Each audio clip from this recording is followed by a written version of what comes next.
زمونږ د غرب سره بنسټیز اختلاف په څه کې دی؟ په څه شي کې زمونږ د غرب سره اختلاف دی؟ زمونږ او ستاسې د غرب سره اولنی او بنیادي اختلاف هغه د انسان په تعریف کې دی. که ته غواړې چې سیکولریزم باندې ځان پوه کړي، په لیبرالیزم ځان پوه کړي، په فیمینیزم ځان پوه کړي، په هر غربي مفکورې یا مکتب باندې ځان پوه کول غواړي، تر ټولو اول به ته دا پېژنې چې غرب انسان ته په کوم نظر ګوري او مسلمانان انسان ته په کوم نظر باندې ګوري، یا په دین کې یا په شریعت کې د انسان څه تعریف راغلی ده.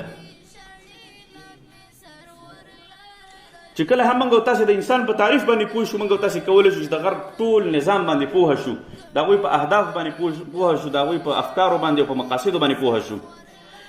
تر ټولو اول دا خبره یاد ساتئ چې غرب انسان ته الهي صفات ورکوي، والعیاذ بالله. موږ او تاسې انسان ته یا اسلام انسان ته په څه شي نظر باندې ګوري؟ اسلام انسان ته عبد وایي، وما خلقت الجن والانس الا لیعبدون. موږ او تاسې د الله تعالی بندګان یو. که موږ نظام هم حاکمو، د الله تعالی بندګي به پکې اولینه ترجیح وي زموږ او ستاسې. که موږ او تاسې حقوق هم غواړو، اولینه ترجیح به پکې د الله تعالی رضا وي. که علم کوو، اولینه ترجیح به پکې د الله تعالی رضا وي. که په دې دنیا کې څه پرمختګ او مبارزه کوو، هم به پکې اولینه ترجیح د الله تعالی رضا وي. که یو څوک ډاکټر کېږي، د هغه به اولینه ترجیح د الله تعالی رضا وي. که انجینر کېږي، که هر بخش هغه کار کوي. په اسلام کې د انسان تعریف په حیث د عبد شوی دی، بنده، عبد. موږ او تاسې عباد الله یو، د الله تعالی بندګان یو. په غرب کې هم د انسان تعریف پخوا دا کېده 300 کاله پورې. 300 کاله مخکې ځینې فلاسفه راپاڅېدل او هغوی د انسان تعریف بدل کړ. اوس د انسان تعریف یا انسان ته اصطلاح چې استعمالیږي هغه هیومن دی. هیومن چیش ته وایي؟ موږ تاسې په کتابونو کې وایي انسان ته وایي. نه وروره، د هیومن اصطلاح اصل انسان نه دی چې دا موږ او تاسې کوم په تصور کې راولو. یا دا ډېر خلک وایي چې انسانیت تر ټولو مهم دی. انسانیت تر ټولو مهم دی، د دې معنا دا نه ده چې یو انسان دې د بل چا سره مرسته وکړي او موږ وایو چې انسانیت تر ټولو مهم دی. دا غلط مفهوم د انسانیت باندې موږ او تاسې پوه شوي یو. تر څو پورې د انسانیت یا هیومنزم، انسان پرستی په اصل مفهوم باندې موږ او تاسې پوه نه شو، موږ او تاسې به په دې مغالطه کې لګیا یو. ډېرو خلکو په فیسبوکونو باندې ځان سره لیکلي چې انسانیت تر ټولو ستر مذهب دی. دا خبره به تاسې لیدلي، کتلې به م وي، اورېدلې به م وي، خو اصل خبره دا نه ده. غرب د انسان تعریف په دا ډول کوي چې انسان آزاد دی. د چا نه آزاد دی؟ د عبدیت نه آزاد دی، د بندګي نه آزاد دی. انسان خپله د خیر تصور خالق دی. یعنی موږ او تاسې څه شر لرو او څه خیر لرو. موږ او تاسې ته د خیر او د شر معرفت شوی دی. د خیر معرفت راته دا شوی دی چې زکات ورکول، صدقه ورکول، یو چا سره ښېګړه کول، یو چا سره مرسته کول، حج کول، مونځ کول، دا ټول خیرونه دي. شر راته معرفي شوی دی چې حسد کول، غلا کول، ناجایز اړیکې ساتل، شراب خوړل، نشې کول، دا شر دی. د دې شر تعین موږ او تاسې ته شوی دی. موږ او تاسې اوس الله تعالی په دې باندې مکلف کړي یو چې په دې کې یو انتخاب کړو. موږ ته د شر لاره هم ښودلې ده، د خیر هم راته ښودلې ده. شر هم راته معرفي کړی ده چې ګوره دې شیانو نه ځان وساتئ، دا شر دی. او خیر هم راته ښودلې ده چې دغه څیزونه تاسې اختیار کړئ، دا خیر دی. یعنی تیار جوړ شوي خیر او شر کې موږ او تاسې انتخاب کړو مسلمانان، ځکه موږ عبد یو، بندګان یو. خو غرب بیا داسې نه وایي انسان ته. غرب بیا داسې وایي چې ته خپله د خیر خالق یې. خیر د ځان دپاره انتخاب کوه مه، جوړ که ځان د خیر دپاره. خو تر هغه وخته پورې ته د خیر انتخاب وکړه چې تر څو پورې بل چا ته ستا د خیر نه شر ونه رسېږي. لکه مثال زه تاسو ته دا خبره په مثال کې واضحه کړم. یو انسان دی او هغه یو چا سره معاملات کوي، سود پکې کوي. په دې سود کې ظاهري نقصان بل چا ته نه رسېږي. یا یو انسان دی شراب څکي، بل چا ته شر نه رسېږي. غرب تا ته دا وایي چې ته انسان په حیث د انسان تا ته دا اختیار دی چې ته د شرابو څکلو ته خیر ووایي او همدا ستا زندګي شي. یو چا سره ناوړه اړیکې ساتل، یو سړی لاړ شي چېرته یو بت ته عبادت کوي، غرب ورته هېڅ هم نه وایي. تاسې کله غرب کتلی دی چې چا ته ویلي چې دا بت عبادت مه کوه، دا خو ته څه کوې؟ چا ته په دې باره کې خبرې نه کوي. تا ته دا وایي چې ته خپله خپل خیر تخلیق کړه. تا ته چې هر چې شی خیر ښکاره کېږي هغه کوه، مزې کوه، هېڅ پابندي په تا باندې نشته دی. خو چې د بل چا پوزې پورې ستا لاس ونه رسېږي، د بل چا مخ پورې ستا لاس ونه رسېږي، بل څوک ونه وهې، بل چا ته نقص ونه رسېږي، ته خپله د خپل خیر خالق یې. تا ته ضرورت نشته دی چې ته په مذهب باندې یا په دین باندې یا په اسلام باندې عمل وکړې. تا ته د دې ضرورت نشته دی چې تا ته د الهي حکم راشي او هغه د تا ته خیر معرفي کړي، بلکې ته خپل عقل لري، خپله خیر تخلیق کوه. نو په اخره کې د انسان تعریف دې نتیجې ته رسیږي چې غرب وایي هر انسان په خپل ذات کې د خپل خیر خالق دی، په خپل ذات کې خپل رب دی، الیاذ بالله خپل ذات کې الوهي صفات لري او هیڅ اله نشته دی. او که څوک په اله باندې یقین ساتي، په الله تعالی باندې یقین ساتي، هغه دغه خپل ذاتي کار دی، په کور کې د پټ منځونه هم کوي، عبادتونه هم کوي، زموږ ورسره کار نشته. خو که ته نظام جوړی هم به پکې انسان ته اولینه ترجیح ورکړې، او که ته قانون جوړی هم به پکې چې دی ځان ته یو انسان ته ترجیح ورکړې، که ته اقتصادي نظام جوړی هم به پکې انسان ته اولینه ترجیح ورکړې، ته چې اجتماعیت ته هر څه شی راوړې انساني عقل ته به پکې ترجیح ورکړې. زما په دې خبره باندې پوهېږئ زمونږ او ستاسې د غرب سره اختلاف په همدغه نقطه باندې شروع کېږي. یو انسان دی هغه څومره هم بې حیایي وکړي، هر څومره غټ مجرم وي، غرب په هغې ته څه نه وایي. خو که یو انسان راپاڅېږي او هغه دا خبره کوي چې باید نظام، باید قوانین، اصول دا د الله تعالی د خوښې مطابق وي، نو هغه انسان چې دی په دې باندې غرب موږ تاسو سره په دې باندې اختلاف کوي. نو دغه نقطه بنیادي نقطه یاد ساتل پکار دي چې موږ او تاسې دغه یاد وساتو چې غرب سره زموږ بنیادي اختلاف چې د ټول اختلافات د همدې نه شروع کېږي. اوس موږ او تاسې راځو اسلامي نظام دپاره کار کوو.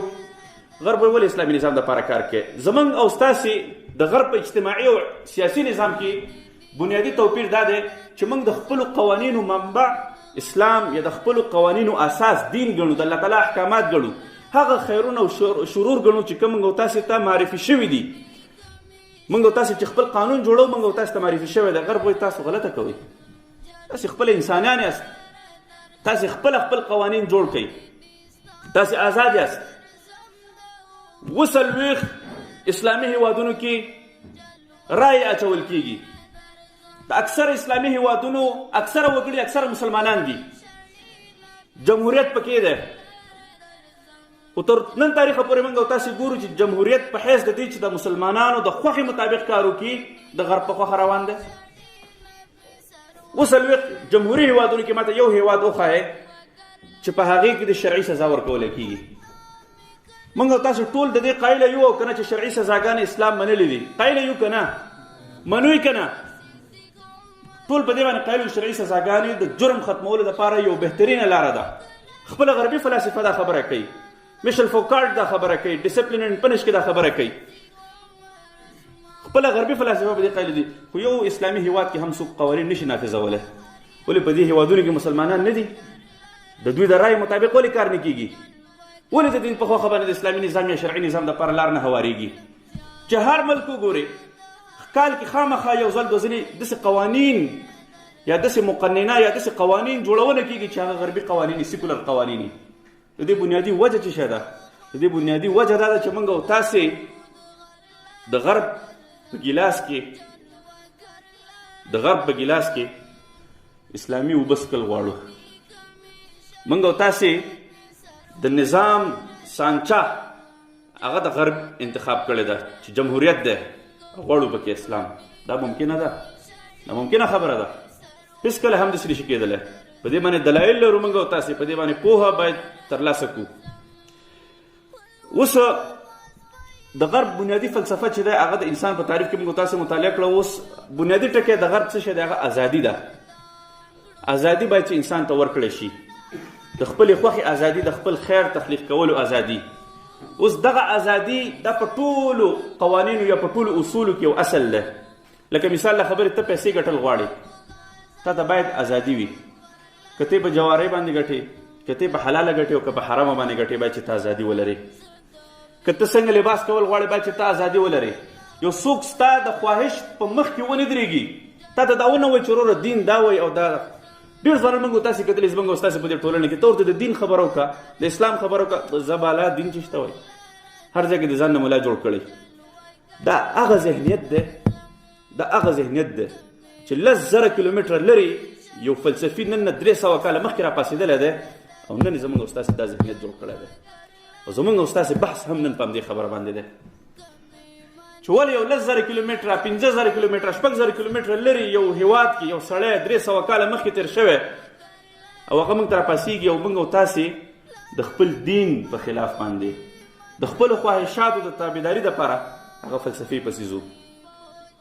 نو په دې خاطر باندې تر ټولو اول کار اختلاف زموږ د غرب سره په دې دی.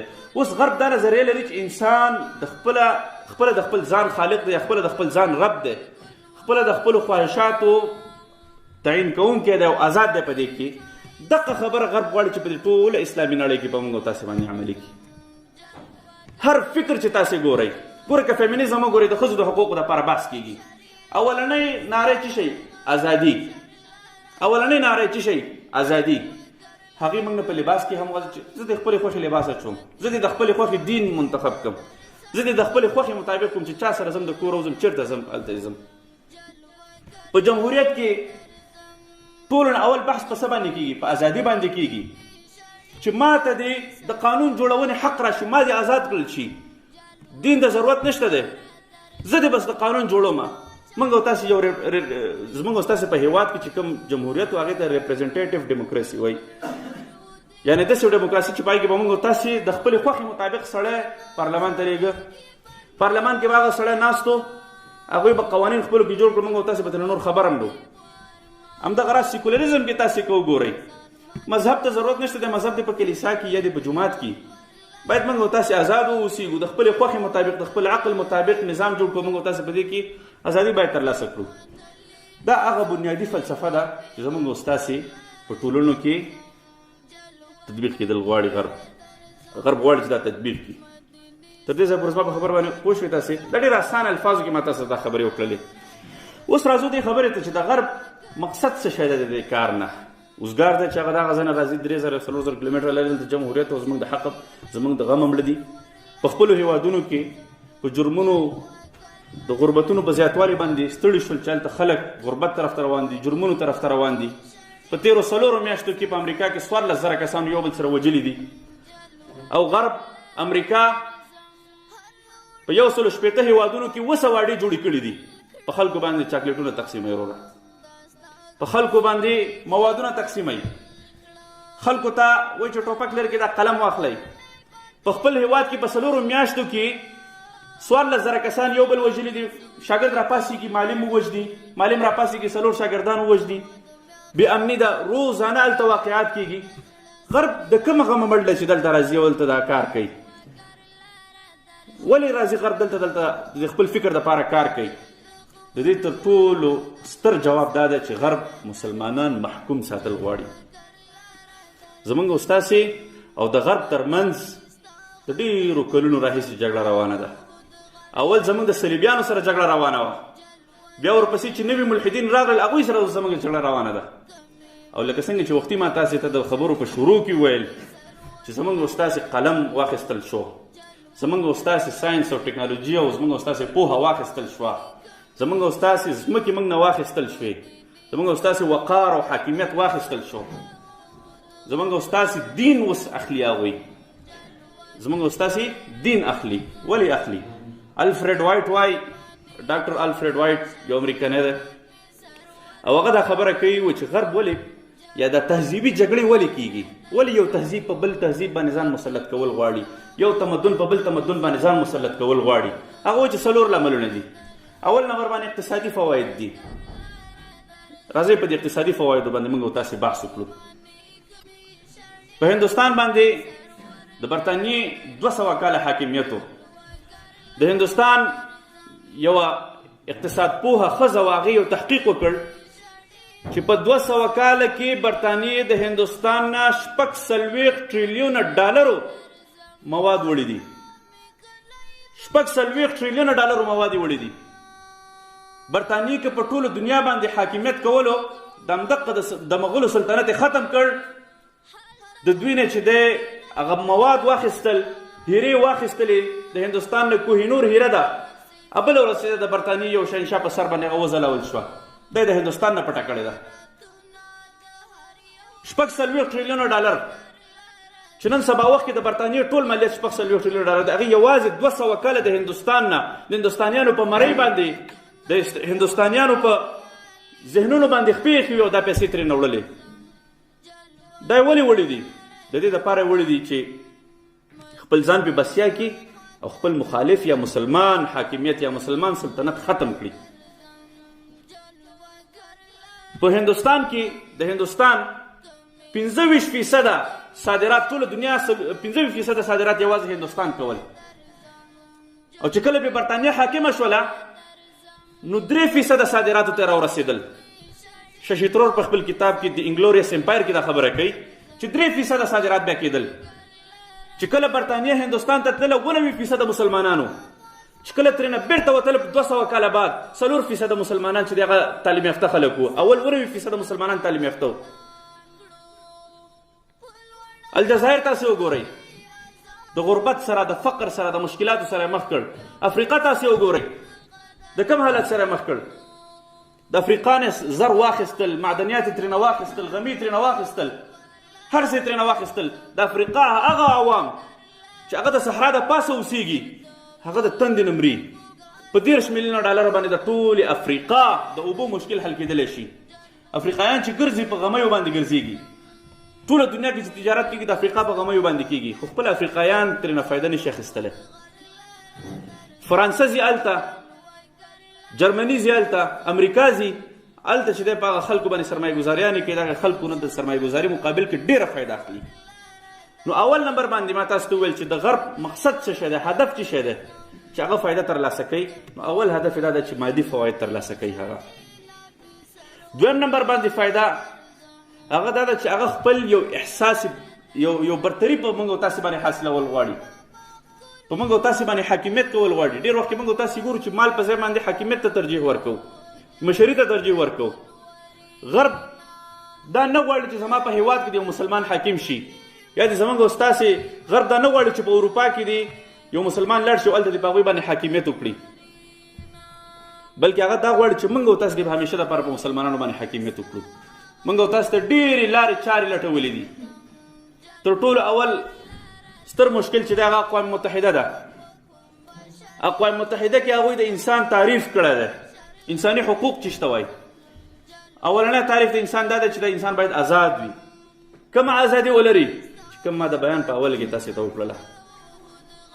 که یو څوک همجنس پرستي کوي په اسلامي هېوادونو کې، حکومت یې منع کړي چې دا کار مه کوه، اقوام متحده راپاسېږي ستا پکې څه کړی ده، خو د انساني حق دی، د آزاد دی. یو څوک راپاسېږي او هغه د غیر مسلم سره واده کوي، غیر مسلم سړي سره واده کوي یوه ښځه، اسلامي حکومت یې منع کوي، غرب راپاسېږي اسلامي حکومت باندې بندیزونه لګوي، ورته وایي چې ته دا مه کوه، دا د انسان د تعریف خلاف خبره ده. موږ چې د انسان لپاره کوم حقوق وضع کړي دي د هغې خلاف خبره ده. غرب چې د اسلام د انسان حقوق کوم وخت وضع کول، په هغه وخت یو اسلامي هېواد هم نه و ناست ورسره، یو اسلامي هېواد هم نه و ناست. هغوی چې د انسان حقوق جوړ کړي دي همغه تعریف په اساس باندې جوړ کړي چې کوم مخکې ما تاسې ته وویل چې هغوی انسان څه شی سیلف ډیټرمن اناټمس، یو آزاد انسان بلې چې د خپل ځان خپله ربي، خپله خیر او شر خوښوي د ځان لپاره. زموږ او ستاسې اسلامي هېوادونه ټول مجبوره دي د USCIRF په نوم باندې یوه اداره ده، په کال 2018 کې او 19 کې د امریکا حکومتي اداره ده. اقوام متحده ته مشوره ورکوي چې د افغانستان په وکیلانو، په قاضیانو، سیاسینو، مخورو خلکو باندې فشار راوړئ چې د افغانستان په قوانینو کې 2004 کال کې چې کوم قانون د اسلامي لیکنو، د اسلام خلاف لیکنو دپاره وضع شوی هغه قانون تاسې ختم کړئ. د افغانستان په قوانینو کې 2004 کال کې یو قانون وضع شوی چې غیر اسلامي لیکنې په فیسبوک یا په رسنیو باندې یا په سوشل میډیا یا په عام محضر کې په مطبوعاتو کې منع دي. غیر اسلامي لیکنو نه مراد دا نه دی چې د فوټبال او د کرکټ په باره کې خبرې چې د اسلام خلاف لیکنې، ځکه د دې لوبو خبرونو دپاره یا مثال فلانکي ځای کې یو کان راووتو، فلانکي ځای کې داسې موټر جوړ شو، اسلام د دې خبرونو خلاف هم نه دی. د غیر اسلامي نه مراد دا دی چې د اسلام خلاف خبرې.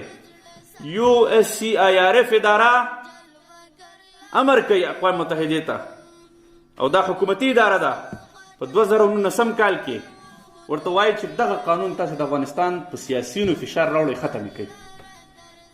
بهایي مذهب د افغانستان په قانون کې غیر اسلامي و، کفري مذهب و. USCIRF اداره اقوام متحده ته دا مشوره هم ورکړه چې دا د بهایي مذهب کفر ویلو ته د کفري مذهب نوم ترې ختم کړي، باید د اسلامي مذهب وبلل شي. 2020 کال کې بیا دا مشوره ورکړي چې تاسو فشار راوړئ په دې باندې. 2021 کال کې بیا مشوره ورکړي چې تاسو دا فشار راوړئ. په 2022 کال کې نه اداره و نه ډول نه ډبلی و، ټول سره لاړ.